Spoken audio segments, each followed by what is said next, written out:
Good morning students.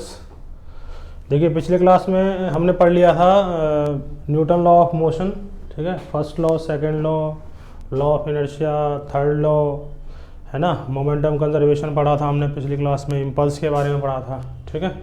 Now हम इसमें पढ़ते हैं अब टाइप्स ऑफ फोर्सेस।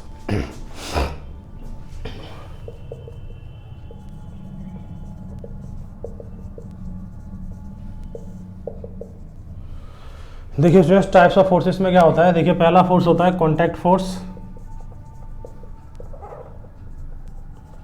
और सेकंड होता है नॉन कॉन्टैक्ट फोर्स।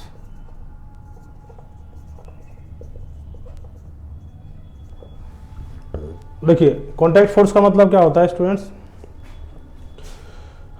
कि जब भी कभी किसी भी दो ऑब्जेक्ट के बीच में जो इंटरेक्ट कर रहे हैं आपस में, उनके बीच में लगेगा फोर्स। कब? जब वो कांटेक्ट में होंगे आपस में। और उनके बीच में फोर्स जब भी लगेगा जब वो कैसे होंगे, नॉन कांटेक्ट में होंगे, उनके बीच में कोई भी कांटेक्ट नहीं होगा। जैसे ग्रेविटेशनल फोर्स,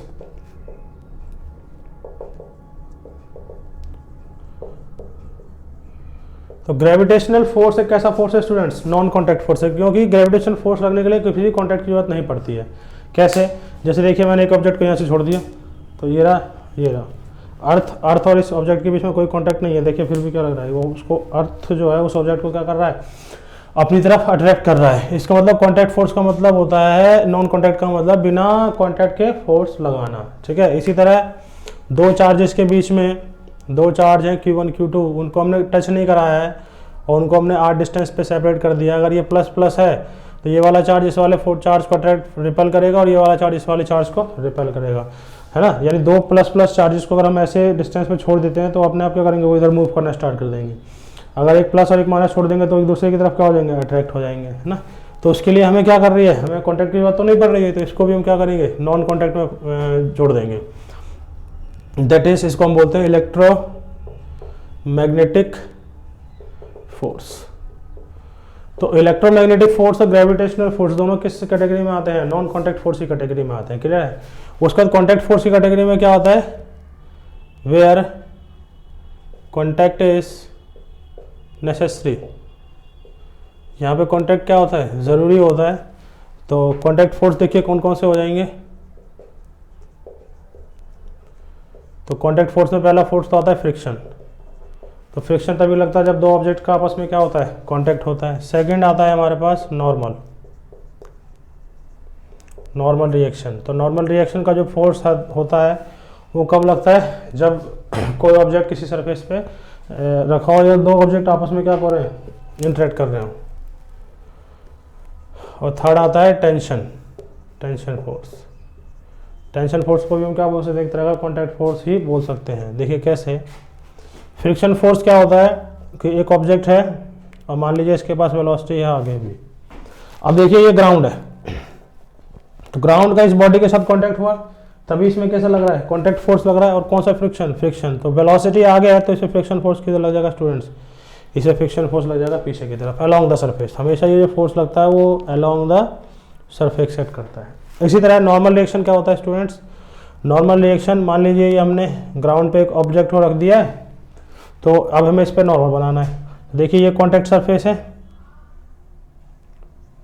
तो कॉन्टैक्ट सरफेस के हमेशा नॉर्मल क्या लगता है, आउटवर्ड नॉर्मल, ठीक है। अब टेंशन फोर्स की हम बात करें, जब दो ऑब्जेक्ट को हम आपस में किससे जोड़ते हैं, थ्रेड से जोड़ देते हैं, तो उनके बीच में एक टेंशन डेवलप हो जाता है उन थ्रेड्स के बीच में, ठीक है। जैसे अगर इसको हम फोर्स F लगा के खींचे, ए ब्लॉक ए है बी है, उसको हमने किससे जोड़ दिया, थ्रेड से जोड़ दिया है, तो जहाँ पर रस्सी जुड़ी हुई होती है उस पॉइंट से हमेशा टेंशन अवे लगता है इसे।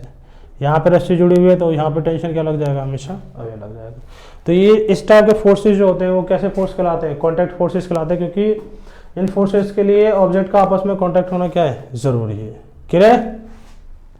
तो ये कॉन्टैक्ट फोर्स हो गए और ये नॉन कॉन्टैक्ट कौन से हो गए, ग्रेविटेशनल फोर्स और electromagnetic force, clear students, okay.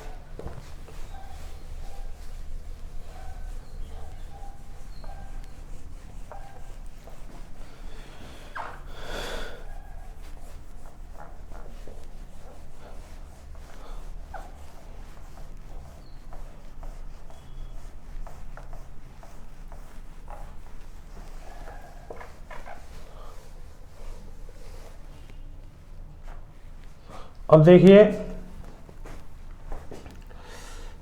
Normal reaction को समझते हैं थोड़ा सा। अब देखिए नॉर्मल रिएक्शन कैसे लगता है। मान लीजिए हमने कॉन्टेक्ट ये सरफेस ग्राउंड बना दिया, ग्राउंड को ऐसे रिप्रेजेंट करेंगे student, this is representation of ground, ठीक है। हमने उस पर एक ब्लॉक रख दिया ऐसे,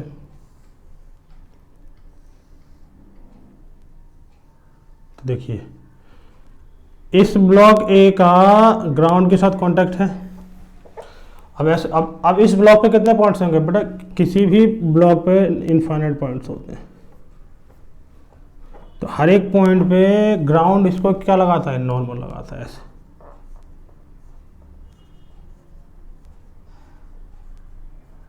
तो हम क्या करते हैं, इन सारे नॉर्मल्स की जगह पे बड़ा सा एक नॉर्मल बना देते हैं ऐसे ऊपर। क्लियर है। तो नॉर्मल हमेशा कॉन्टैक्ट सरफेस से कैसा लगता है, अवे लगता है। जैसे अब मान लीजिए ऑब्जेक्ट ऐसे रखा हुआ, ये वॉल है, ठीक है। तो कॉन्टैक्ट सरफेस स्टूडेंट ये है, तो नॉर्मल लग जाएगा ऐसे। समझ में आ रहा है? ओके। इसी तरह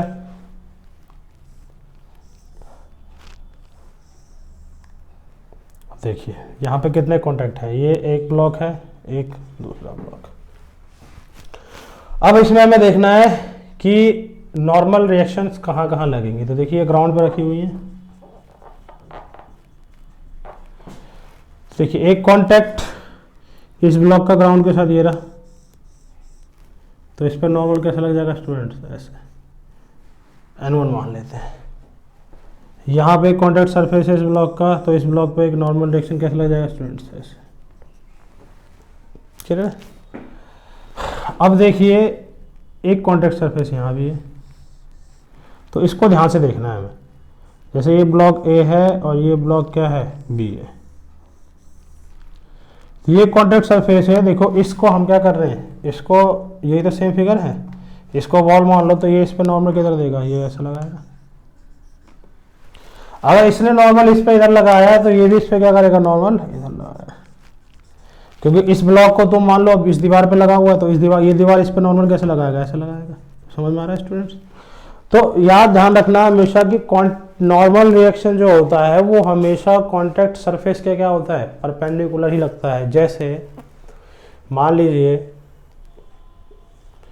इस टाइप से एक स्फीयर रखा हुआ है इस पे, ठीक है। तो इस स्फीयर का एक कांटेक्ट तो यहाँ है, एक कांटेक्ट यहाँ है, और हमें पता है कि कांटेक्ट फोर्स ये नॉर्मल जो हमेशा कांटेक्ट सरफेस के कैसा लगता है, परपेंडिकुलर लगता है। तो इस पे परपेंडिकुलर हम कैसे बनाएंगे, तो देखिए ये ऐसे इस टाइप से है, वॉल है ना। तो इस पे नॉर्मल बनाने के लिए हम क्या करेंगे, इस पॉइंट पे एक टेंजेंट ड्रॉ कर देंगे।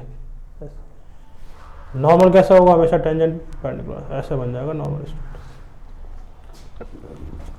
इसी तरह यहाँ पे ऐसे टेंजेंट ड्रॉ कर देंगे, इस पे ऐसे नॉर्मल हो जाएगा।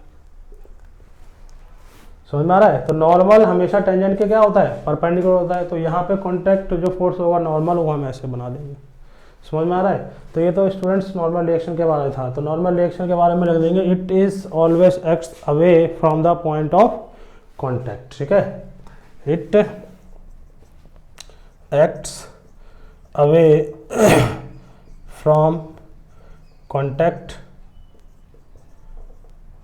सरफेस।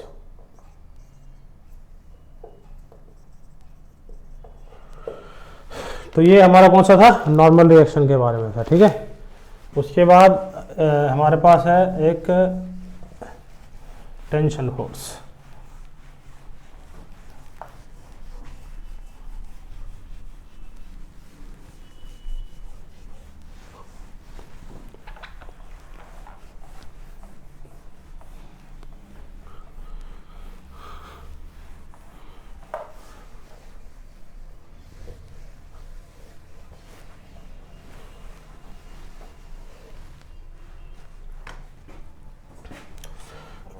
तो देखिए student, tension force, tension force क्या होता है, देखिए मान लीजिए दो ऑब्जेक्ट इस थ्रेड से जुड़े हुए हैं, ठीक है, ये थ्रेड है, ये ए है और ये बी है, हम इस पर फोर्स लगा रहे हैं। तो जैसे हम इस पर फोर्स लगाएंगे, देखिए स्टूडेंट्स, ये जो रस्सी इन दोनों ब्लॉक के बीच में रखी हुई है, लगी हुई है, इसमें क्या डेवलप हो जाएगा स्टूडेंट्स? टेंशन डेवलप हो जाएगा। ठीक है, ये रस्सी खिंच जाएगी। अब खिंच जाएगी तो इसका मतलब इस रस्सी पे फोर्स लगाए, तो इस रस्सी पे टेंशन जो फोर्स लगेगा और यहाँ पे जो टेंशन फोर्स लगेगा, देखिए इस टेंशन फोर्स की वजह से ये रस्सी इस ब्लॉक को खींचेगी, तो इस पर टेंशन फोर्स किधर लग जाएगा स्टूडेंट्स? बाहर की तरफ। टेंशन को रिप्रेजेंट किससे करते हैं? टी से रिप्रेजेंट करते हैं। अब यहाँ पे देखिए एक पॉइंट ऑफ कॉन्टैक्ट इधर है, तो इस पर टेंशन किधर लग जाएगा स्टूडेंट्स? इस पर बाहर की तरफ लग जाएगा ऐसे, क्योंकि जब इसको हम फोर्स लगाएंगे तो रस्सी तनेगी, तो ये वाली रस्सी जो इधर का पार्ट है वो इस ब्लॉक को क्या करेगी? रोकने की कोशिश करेगी, बट इधर का टेंशन इस ब्लॉक को क्या करेगी? चलाने की कोशिश करेगी, तभी रस्सी क्या होगी? तनेगी। स्टूडेंट्स समझ में आ रहा है? तो ये ऐसा टेंशन फोर्स होता है। अब देखिए डिफरेंट डिफरेंट केसेस में टेंशन फोर्स बनाना आना चाहिए हमें। मान लीजिए देखिए ये पुली होता है, क्या बोलते हैं इसको हम? पुली। अब हमने क्या किया, एक ब्लॉक लिया और इसको ऐसे इस पुली पे सोते हुए इधर निकाल दिया। अब होगा क्या स्टूडेंट्स, अगर ये ब्लॉक नीचे आएगा तो ये पुली, ये ब्लॉक किधर चलेगा? आगे चलेगा, क्योंकि ये एक ही रस्सी से जुड़े हुए हैं। ये देखो है ना, जैसे कुएं में बाल्टी को लटका रहे। तो देखिए क्या होगा इसमें, इसमें क्या है कि टेंशन हमें बनाना है। देखिए यहाँ पे पॉइंट ऑफ कांटेक्ट है रस्सी का और यहाँ पे रस्सी का कांटेक्ट, इसी तरह यहाँ कांटेक्ट है और यहाँ कांटेक्ट। और जब रस्सी, हम इसमें मान के चलेंगे कि स्ट्रिंग इज मासलेस। स्ट्रिंग कैसी है?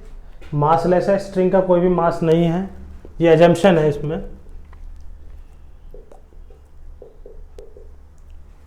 ठीक है, string is massless, pulley is massless. Pulley को भी हम क्या लेके चलेंगे स्टूडेंट्स? मासलेस लेके चलेंगे। और पुली इज फ्रिक्शनलेस। पुली कैसे होगी स्टूडेंट्स? फ्रिक्शनलेस होगी। तो स्ट्रिंग मासलेस होगी, पुली मासलेस होगी, और पुली में क्या होगा? कोई भी फ्रिक्शन नहीं होगा। इसका मतलब पुली रोटेट नहीं कर रही होगी, पुली के ऊपर रस्सी सिर्फ क्या कर रही होगी? स्लिप कर रही होगी। क्लियर है? अगर फ्रिक्शन होता तो वो पुली को क्या करा रहा होता? रोटेट करा होता। तो इस केस में पुली रोटेट नहीं करेगी, पुली सिर्फ क्या करेगी?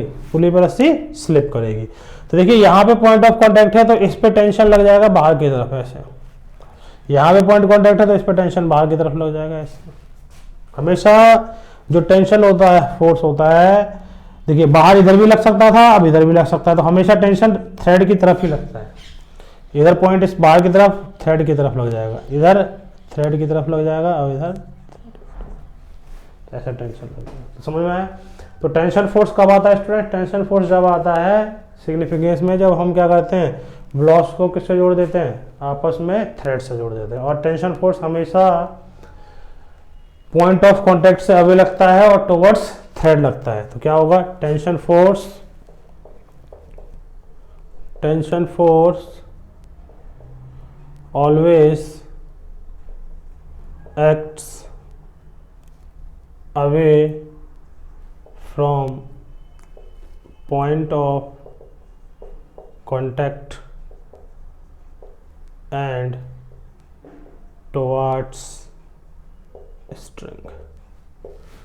स्ट्रिंग की तरफ ही लगेगा और हमेशा पॉइंट ऑफ कांटेक्ट से क्या करेगा स्टूडेंट्स? अवे लगेगा। समझ में आ रहा है? ओके, एक और एग्जांपल देख लेते हैं इसका हम। जैसे हमने क्या किया, एक पुली लटका दी ऐसे, और उस पुली के ऊपर से एक ब्लॉक M1 इधर, ठीक है, यहाँ से हमने रस्सी ली और वो इस पर सोती हुई ऐसे लटका दी। ठीक है, एक ही रस्सी है स्टूडेंट्स, ये देखिए,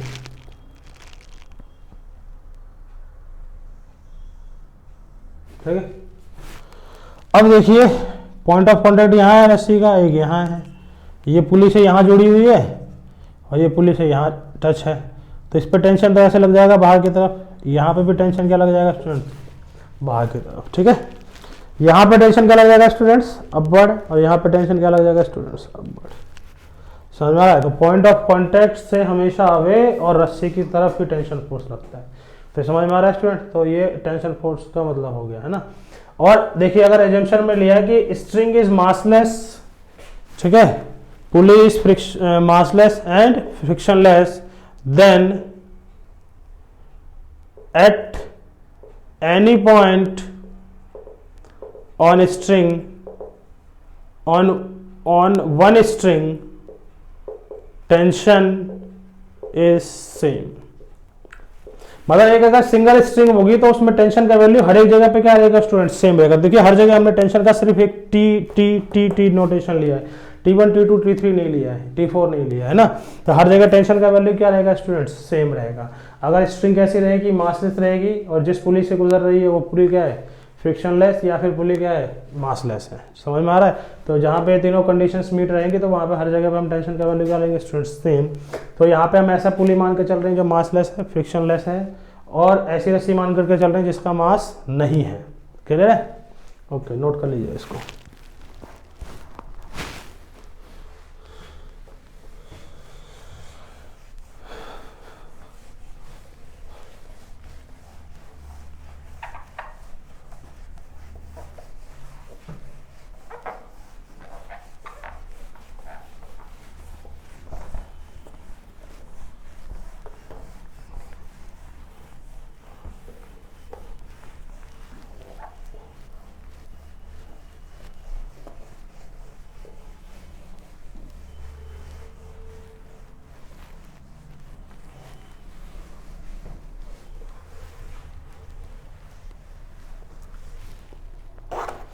ओके स्टूडेंट्स, देखिए इन फोर्सेस को हमने क्यों पढ़ा? इस इन फोर्सेस का यूज हम एक टॉपिक पढ़ने में पढ़ेंगे, that is free body diagram. देखिए फ्री बॉडी डायग्राम क्या होता है स्टूडेंट्स? फ्री बॉडी डायग्राम किसी भी बॉडी का या सिस्टम ऑफ बॉडीज का एक ऐसा डायग्राम है जिसमें हम बॉडी पर लगने वाले सारे फोर्सेस को दिखाते हैं। देखिए बॉडी किसी पे कितना फोर्स लगा रहा हो हम उसको शो नहीं कराते उस फ्री बॉडी डायग्राम में। फ्री बॉडी डायग्राम में हम हर एक बॉडी का फोर्सेस का ऐसा डायग्राम बनाते हैं जो उस पर लग रहे होते हैं। Clear students? तो देखिए कैसे बनाएंगे। सबसे पहले हमने एक ब्लॉक रखा है ऐसे ग्राउंड पे, एम मास का ब्लॉक है स्टूडेंट, ठीक है। तो सबसे पहले ये कॉन्टैक्ट सरफेस इस बॉडी पे कौन सा फोर्स लगाएगा? नॉर्मल, ठीक है। अब क्योंकि इसका मास है तो अर्थ भी इस पे कौन सा फोर्स लगा रहेगी? mg downward. समझ में आ रहा है? तो इस बॉडी पे देखिए कौन कौन से फोर्स लगे। एक तो मास m था तो उस पर अर्थ ने कौन सा फोर्स लगा दिया स्टूडेंट्स? mg लगा दिया। और कांटेक्ट था तो एक नॉर्मल लग गया। तो देखिए फ्री बॉडी के लिए हम क्या करेंगे? इस पूरी बॉडी को एक पॉइंट ऑब्जेक्ट की तरह ट्रीट करेंगे, पॉइंट बना देंगे। इस पे अपवर्ड कौन सा फोर्स लग गया स्टूडेंट्स? नॉर्मल। और डाउनवर्ड कौन सा फोर्स लग गया स्टूडेंट्स? mg हो गया। तो this is free body diagram और ये फ्री बॉडी डायग्राम क्या हो गया? m हो गया। और हमें इतना पता है कि कोई भी फोर्स सिंगल तो क्रिएट होता नहीं है। अगर इस ग्राउंड ने इस पे नॉर्मल फोर्स क्या लगाया था? n लगाया था, तो ये भी ग्राउंड पे क्या करेगा? अपोजिट नॉर्मल फोर्स क्या लगा देगा स्टूडेंट्स? n लगा देगा। समझ में आ रही है बात? ओके। अगर अर्थ ने इस ऑब्जेक्ट पे डाउनवर्ड फोर्स क्या लगाया था स्टूडेंट्स? mg, तो अर्थ पे भी ये क्या करेगा? एक फोर्स लगा देगा mg। अगर हम इसको क्या मान रहे हैं स्टूडेंट्स? अर्थ मान रहे हैं, तो समझ में आ रहा है? तो अर्थ भी इस पे क्या कर देगा स्टूडेंट्स? एक फोर्स क्या लगा देगा ऊपर? mg लगा देगा। समझ में आ रहा है बात? क्योंकि एक्शन रिएक्शन फोर्स, क्योंकि फोर्स कभी भी सिंगल क्रिएट नहीं होता है, force always occurs in pair. समझ में आ रहा है? ओके। उसके बाद देखिए मैं क्या कर रहा हूं, एक ब्लॉक मैंने लिया m1, उसको पुलिस ऐसे कनेक्ट कर दिया m2। तो देखिए सिंगल एक थ्रेड है, अगर एक सिंगल थ्रेड है तो हर जगह टेंशन का वैल्यू क्या है, सेम, क्योंकि हमने एज्यूम किया है string is massless, pulley is massless and frictionless. तो देखिए यहाँ पे टेंशन लगेगा बाहर की तरफ टी, इसी तरह यहाँ थ्रेड कनेक्ट है तो इस पर टेंशन लगेगा। अब M2 है तो अर्थ इस पे कौन सा फोर्स लगा देगी स्टूडेंट्स, M2G, मास इनटू जी, है ना। यहाँ देखिए कॉन्टेक्ट है तो यहाँ नॉर्मल कैसा लग जाएगा ऊपर N1, और मास है तो यहाँ डाउनवर्ड क्या लग जाएगा स्टूडेंट्स, M1G। ठीक है, अब M1G इधर या इधर तो लगेगा नहीं, अर्थ तो नीचे है, अर्थ तो इस पर कैसा फोर्स लगाएगी डाउनवर्ड, M1G लगेगा। अब देखिए यहाँ पे पुली कनेक्टेड है थ्रेड से तो इधर लग जाएगा टेंशन T, इधर कनेक्टेड है तो इधर क्या लग जाएगा टेंशन T। समझ में आ रहा है स्टूडेंट्स। तो ये फोर्सेस लग गए। अब हमें फ्री बॉडी डायग्राम बनाना है, तो ये पुली है, ये ब्लॉक M1 है और ये ब्लॉक M2 है। तो फ्री बॉडी के लिए हम लिख लेते हैं FBD।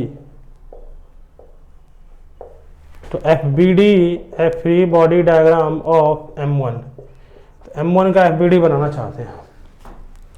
तो देखिए एक फोर्स लग रहा है नॉर्मल N1, डाउनवर्ड क्या लग रहा है स्टूडेंट्स, M1G, और इधर हॉरिजॉन्टल कौन सा फोर्स लग रहा है स्टूडेंट्स, यही फोर्स इस बॉडी पे लग रहे हैं, जो बॉडी पे फोर्स लग रहे थे हम लोगों ने फोर्स इसको दिखा दिया। इसी तरह मैं बात करूंगा FBD ऑफ M2। M2 का फ्री बॉडी डायग्राम बनाना है, तो देखिए हमने इसको एक पॉइंट मास मान लिया, ऊपर क्या लग रहा है इस पे स्टूडेंट्स टेंशन, डाउनवर्ड क्या लग रहा है स्टूडेंट्स इस पे M2G। देखिए इस पे नॉर्मल कहीं नहीं लगा है, नॉर्मल इसलिए लगा क्योंकि ये क्या है हवा में लटक रहा है। ये इस पे नॉर्मल क्यों लगा है, क्योंकि ये ग्राउंड से कनेक्टेड था यहाँ पे। समझ में आ रहा है, ओके।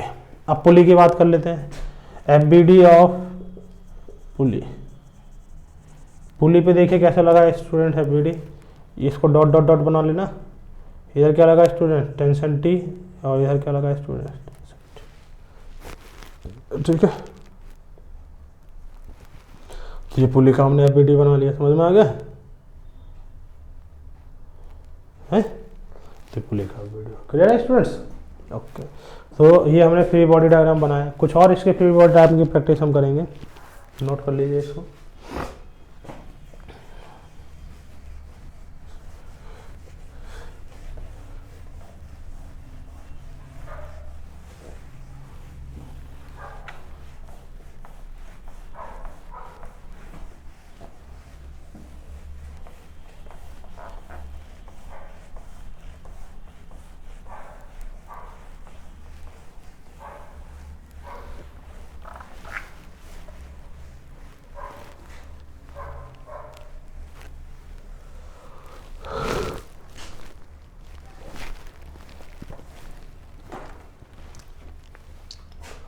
उसके बाद देखिए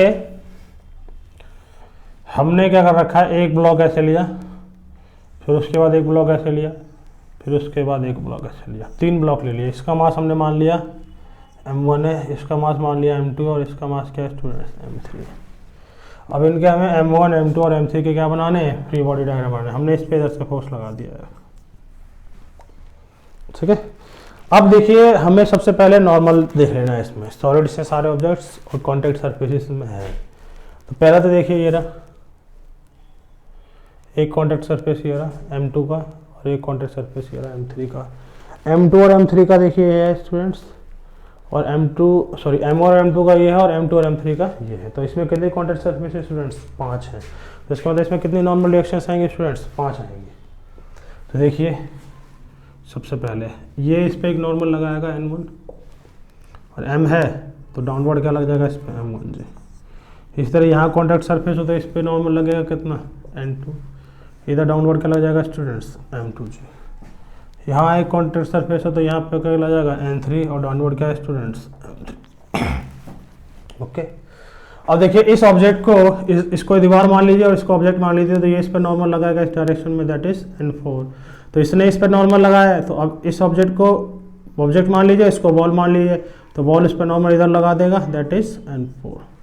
इसी तरह इसको बॉल मान लीजिए, इसको ऑब्जेक्ट मान लीजिए, तो ये इस पर नॉर्मल लगाएगा इधर N5। तो इसको ऑब्जेक्ट मान लीजिए, इसको बॉल मान लीजिए, तो बॉल इस पर नॉर्मल लगाएगा N5। यही फोर्सेस पे लगने थे। तो सारे फोर्सेस के बारे में हम बना चुके हैं, सारे कॉन्टैक्ट भी बना लिए, नॉन कॉन्टैक्ट भी बना लिए, ठीक है। फोर्स उस पर लग रहा था वो भी हमने दिखा रखा है। तो देखो अब हम इस पर अलग अलग FBD बनाएंगे। तो FBD ऑफ M1, तो M1 का FBD बनाएंगे। तो ये देखो ऊपर क्या लग रहा है स्टूडेंट्स, N1 लग रहा है, डाउनवर्ड क्या लग रहा है स्टूडेंट्स, M1G लग रहा है। इधर से क्या लगाया था स्टूडेंट्स, हमने एक फोर्स F लगाया था, और इधर से क्या लग रहा है स्टूडेंट्स, N4 लग रहा है। ये तो M1 का फ्री बॉडी डायग्राम हो गया। उसके बाद FBD ऑफ M2, M2 का FBD क्या हुआ देखिए, ऊपर क्या लग रहा है स्टूडेंट्स, N2, डाउनवर्ड क्या लग रहा है स्टूडेंट्स, M2G। अब देखिए इधर से N4 लग रहा है इस पे, और इधर से क्या लग रहा है स्टूडेंट्स, N5 लग रहा है। समझ में आ रहा है। उसके बाद हम बात कर लेते हैं FBD ऑफ M3 की। तो इसको पॉइंट ऑब्जेक्ट मान लिया, एक ऊपर लग गया नॉर्मल N3, डाउनवर्ड क्या लग रहा है स्टूडेंट्स, M3G। इधर क्या लग रहा है स्टूडेंट्स, एक N5। तो ये नॉर्मल रेशियोस हमने बना लिया। समझ में आ रही है बात स्टूडेंट्स।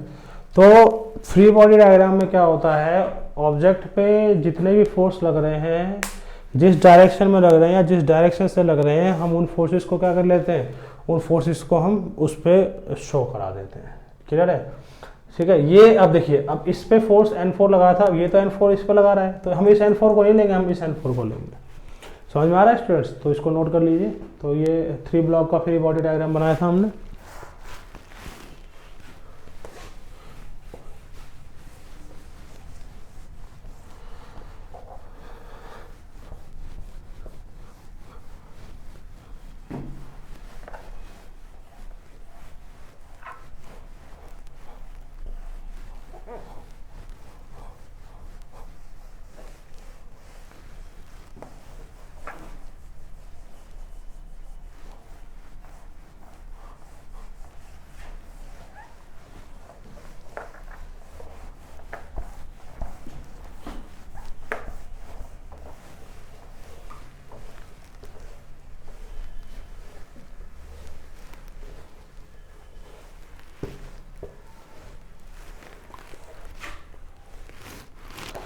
ओके, नाउ देखिए किसी और केसेस का बनाते फ्री बॉडी डायग्राम। जैसे ये पुली है, इस पे ब्लॉक इधर है और एक स्टूडेंट ऐसे लटक रहा है। इसी तरह इधर एक पुली लगा रखी है हमने, इधर एक ब्लॉक जोड़ रखा है और इससे कैसा लटक रहा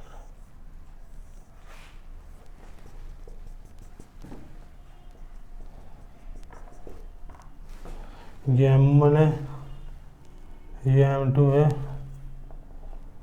और ये M3 है। समझ में आया। अब देखिए इसका हमें फ्री बॉडी डायग्राम, देखिए इसमें कितने, सबसे पहले स्टूडेंट देखिए कितनी थ्रेड है इसमें। तो इसमें देखिए एक थ्रेड तो ये रही और एक थ्रेड है, 2 थ्रेड है। तो इसमें टेंशन की वैल्यू हमें कितनी लेनी पड़ेगी, 2। बट इस सिंगल थ्रेड में टेंशन थ्रू आउट सेम रहेगा, इस सिंगल थ्रेड में थ्रू आउट टेंशन, बट दोनों में टेंशन क्या रहेगा, अलग अलग रहेगा। तो सबसे पहले देखिए यहाँ पे कॉन्टैक्ट है, तो एक नॉर्मल लग गया N1, डाउनवर्ड क्या लग जाएगा स्टूडेंट्स, M1G। यहाँ पे थ्रेड जुड़ा हुआ तो यहाँ पे टेंशन क्या लगेगा, T। इसी तरह यहाँ पे इधर T लग जाएगा, इधर क्या लग जाएगा, T1 मान लो स्टूडेंट्स था, और इधर क्या लग जाएगा स्टूडेंट्स, T1। समझ में आ रहा है। ओके, नाउ इधर देखिए इधर कॉन्टैक्ट है तो नॉर्मल क्या लिख लेंगे, N2, डाउनवर्ड क्या आ जाएगा स्टूडेंट्स, M2G। इधर क्या लग जाएगा टेंशन, T2, इधर क्या लग जाएगा T2, इसी तरह इधर हो जाएगा T2, और इधर पॉइंट कॉन्टैक्ट से क्या जाएगा अवे T2, और MG है और लटक रहा है, ये हैंग है हवा में, तो इधर क्या लग जाएगा स्टूडेंट्स, M3G डाउनवर्ड लगता है। समझ में आ रहा है स्टूडेंट्स। तो इसको पुली 1 मान लेते हैं, इसको पुली 2 मान लेते हैं, ठीक है। तो देखिए FBD ऑफ M1 का FBD बनाना चाहते हैं तो डॉट से रिप्रेजेंट कर देंगे। अपवर्ड क्या लगेगा नॉर्मल, डाउनवर्ड क्या लग रहा है स्टूडेंट्स, M1G, और इधर क्या लग रहा है स्टूडेंट्स, ठीक। और तो इसके अलावा कोई फोर्स नहीं लग रहा है इसमें। ओके, इसी तरह FBD ऑफ M3 बना लेते हैं। तो देखिए M3 पे ऊपर क्या लग रहा है स्टूडेंट्स, एक T1 लग रहा है और एक क्या लग रहा है स्टूडेंट्स, T2 लग रहा है, और डाउनवर्ड क्या लग रहा है स्टूडेंट्स, M3G लग रहा है। ठीक है, इसी तरह FBD ऑफ M2 बना लेते हैं। तो M2 पे देखिए स्टूडेंट्स, एक फोर्स तो N2 ऊपर लग रहा है, डाउनवर्ड क्या लग रहा है M2G, और इधर क्या लग रहा है T2। तो देखिए ऊपर क्या बना देंगे हम N2, इधर क्या बना देंगे M2G, और इधर क्या बना देंगे students T2। Now pulley 1, FBD of pulley 1 का देखो, तो इधर एक टेंशन बना देंगे और इधर T1 हो जाएगा, और इधर क्या हो जाएगा स्टूडेंट्स T2। नाउ फॉर पुली 2,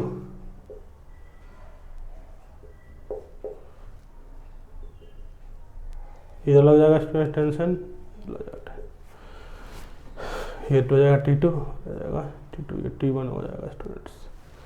समझ में आया स्टूडेंट्स? तो ऐसे हम फ्री बॉडी डायग्राम बनाते हैं। तो फ्री बॉडी डायग्राम का मतलब ये होता है कि ऑब्जेक्ट पे लगने वाले सारे फोर्सेस को हमें दिखाना है। ऑब्जेक्ट किसी पे क्या फोर्स लगा रहा है उससे हमें मतलब नहीं होता है, ऑब्जेक्ट पे क्या क्या फोर्स लग रहे हैं उससे मतलब होता है। देखिए अब तक जितने भी हमने फ्री बॉडी डायग्राम बनाए हैं, इसमें जिस ऑब्जेक्ट पे, जिस सरफेस पे ऑब्जेक्ट रखा हुआ था स्टूडेंट्स, वो सब ऑब्जेक्ट कैसा था स्टूडेंट्स, वो फ्रिक्शन लेस था, स्मूथ था। समझ भाई? बट फ्रिक्शन वाले चैप्टर में हम पढ़ेंगे कि अगर फ्रिक्शन होगा तो देखिए अगर टेंशन टी आ गया था, अगर ये ऑब्जेक्ट आगे चलने की टेंडेंसी रखेगा तो इस पर फ्रिक्शन किधर लग जाएगा स्टूडेंट्स, पीछे की तरफ लग जाएगा। तो वो हमारा क्या होगा, वो हम नेक्स्ट चैप्टर में देखेंगे, फ्रिक्शन वाले चैप्टर में। क्लियर है स्टूडेंट्स? तो ये फ्री बॉडी डायग्राम के बारे में होता है। ठीक है, तो इससे रिलेटेड हम अब न्यूटन लॉ ऑफ मोशन में कनेक्टेड मोशन पढ़ेंगे, वो हम नेक्स्ट टॉपिक में पढ़ेंगे। क्लियर है स्टूडेंट्स? आई होप आपको ये समझ में आया होगा ना। Thank you students.